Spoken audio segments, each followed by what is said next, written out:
જય હિન્દ। જોઈએ મિત્રો આજના વિડીયોમાં ભવાઈ વિશે જાણવા જેવું, કોના વિશે? ભવાઈ વિશે જાણવા જેવું। તો જોઈએ મિત્રો ભવાઈ વિશે આપણે થોડું જાણવા જેવું। તો જોઈએ કે અસાહિતના વંશજોની ઓળખ।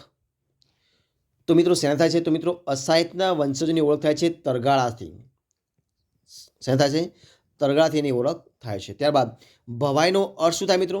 તો ભવાઈનો અર્થ થાય ભવની વહી એટલે ભવની કથા। ભવની વહી એટલે ભવની કથા, જિંદગીની કથા, જેનો ભવાઈનો અર્થ થાય છે। ભવની વહી એટલે ભવની કથા, જિંદગીની કથા। ત્યારબાદ ભવાઈ માતાજીનો મહાપ્રસાદ કયો છે?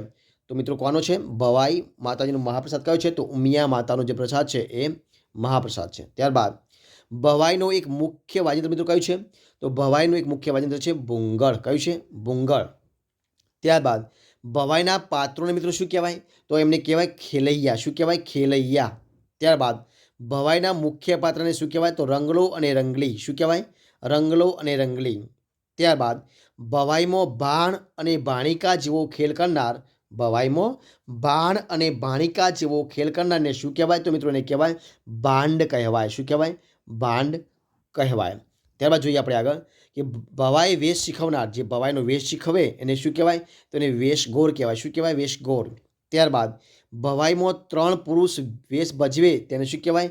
તો એને મૂછબંધ કહેવાય। એને શું કહેવાય? મૂછબંધ કહેવાય। ત્યારબાદ ભવાઈમાં 3 સ્ત્રી વેશ ભજવે, ભવાઈમાં 3 સ્ત્રી વેશ ભજવે તેને શું કહેવાય? એને કહેવાય કાંચળિયા। શું કહેવાય? કાંચળિયા। ત્યારબાદ ભવાઈમાં ડગલાને શું કહેવાય મિત્રો? તો ભવાઈને ડગલાને કહેવાય વિદૂષક। શું કહેવાય? વિદૂષક। ત્યારબાદ અસાહિત ઠાકરનો સમયગાળો મિત્રો કયો છે? તો મિત્રો અસાહિત ઠાકરનો સમયગાળો છે દિલ્હી સલ્તનતનો જે સમયગાળો છે અસાહિત ઠાકરનો સમયગાળો હતો। તો જો તમને ભવાઈ વિશે થોડી માહિતી મળી હોય તો વિડીયોને લાઇક, કોમેન્ટ અને સબસ્ક્રાઈબ જરૂરથી કરજો।